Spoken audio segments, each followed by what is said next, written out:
Hello, my dear students. Today we will take another lesson, that is matter around us pure?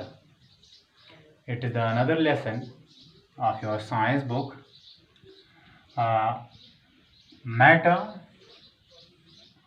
we have already given you the definition of the matter. Is the matter pure? The matter which is surrounding us or present in our surroundings, is it pure or impure? Uh, on the basis of that, the matter is classified, that is classification of matter. On physical state, the matter can be classified into solid, liquid or gas.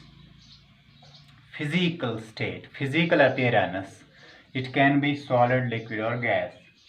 But on the chemical composition, on the basis of chemical properties or chemical composition, the matter can be of or the matter can be divided into two types, that is pure substance and mixtures.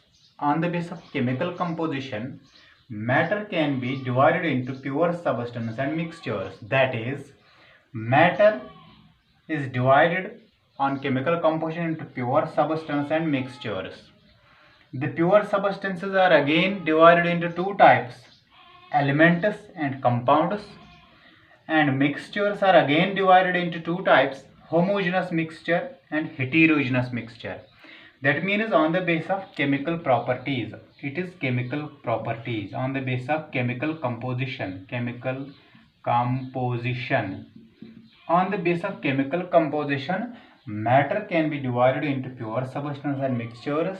Pure substance is again divided into element and compound, and mixture is divided into homogeneous mixture and heterogeneous mixture.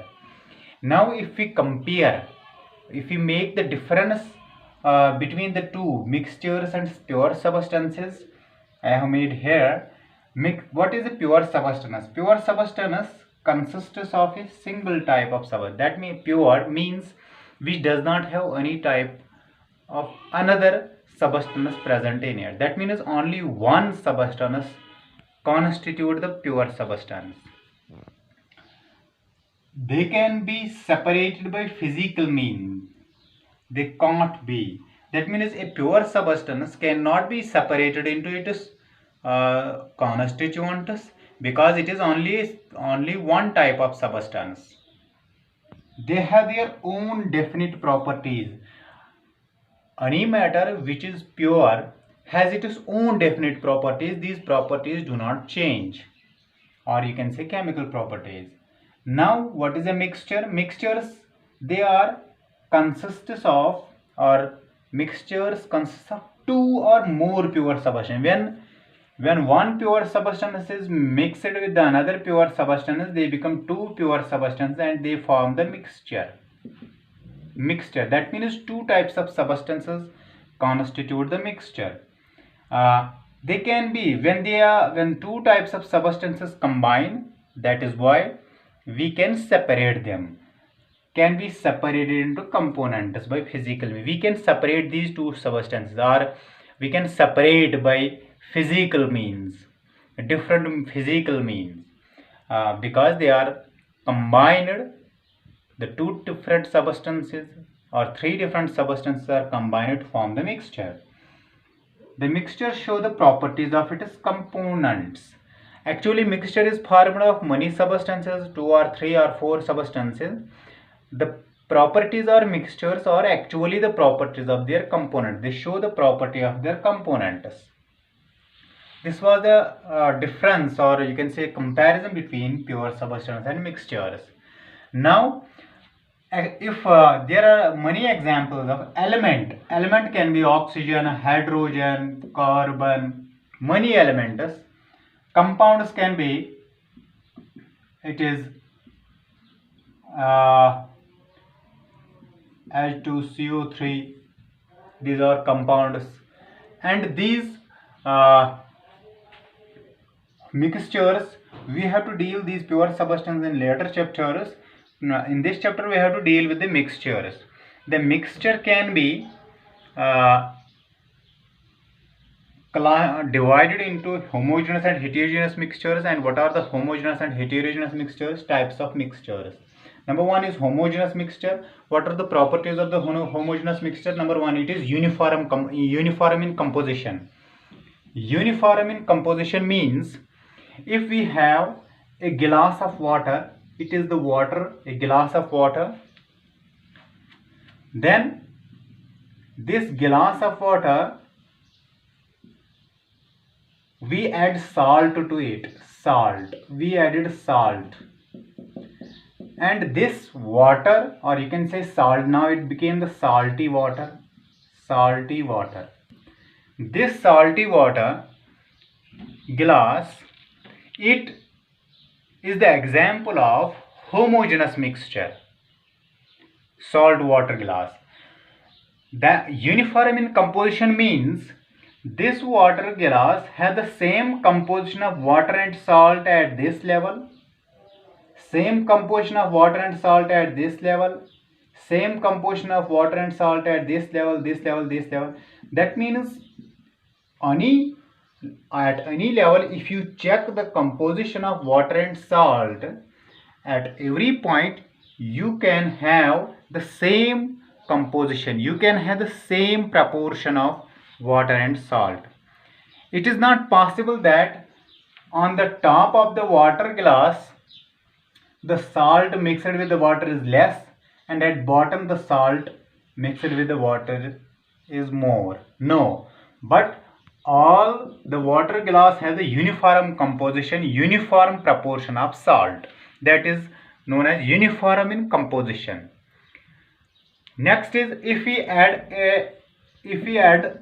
it is a glass of water, if we add some you can say dirt to it, the large dirt particles will get accumulated at the bottom, and some small dirt particles, dust particles will get accumulated at the top.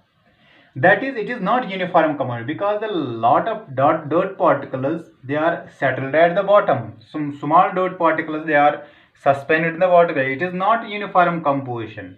I showed you in order to understand the uniform composition. Next is particles are not visible. We cannot see the salt particles in this water glass. That is, they are invisible. Even we cannot see these salt in the water molecules with the help of even microscope. Particles cannot be separated by filtration. We cannot filter, we cannot separate the salt by filtration. That means if you have a filter paper, we can drop the water so that the salt will be removed. No, it is not possible in this homogeneous mixtures. It is stable. Stable means if you keep the water glass for a day, for a whole day like this, salt water glass, and you will see that some salt will get accumulated at the bottom like the dirt here. No, but the salt will remain in the water in that condition which you saw previously. That means, or you can say, it is uniformly distributed in the water. It will not settle down. Path of a beam of light not visible. If you throw, if this is the battery, if you throw the beam of light to this water glass, it will not show you the beam of light. That means the beam of light means when you are in a room and a small hole through which light enters into your room, you are watching that some dust particles are like this. Some dust particle along this light come to the room, and you will see that dust particles form a path, form a beam of light. That is known as beam of light. Such type of path is not shown in these homogeneous mixtures. And example of homogeneous mixtures is salt plus water, sugar plus water, etc. Now heterogeneous mixtures. What are heterogeneous mixtures? That means non-uniform composition. They don't have uniform composition, like the dirt and water. Particles are visible. They are the dirt particles, or you can say dust particles. They are visible. Separation can be by filtration. We can separate these particles by filter. That means the dust can be, or dirt can be separated by filter papers. Unstable mixture. If you If the dirty water glass, you keep the water glass undisturbed for 1 or 2 hours, the large dust particles will settle down at the bottom. That means that different layers of the mixture will be formed. That is why it is unstable. Path of beam of light is visible. That means if you throw the beam of light, the particle size in heterogeneous mixture is larger. The beam or the particle size reflects the beam of light and shows that the path of light passes through that mixtures. Path of beam of light is visible. We can see in these heterogeneous mixtures. Example is salt and sand. If you mix salt and sand, sulfur and iron pieces, oil and water, these are the examples of heterogeneous mixtures. Thank you. Have a nice day.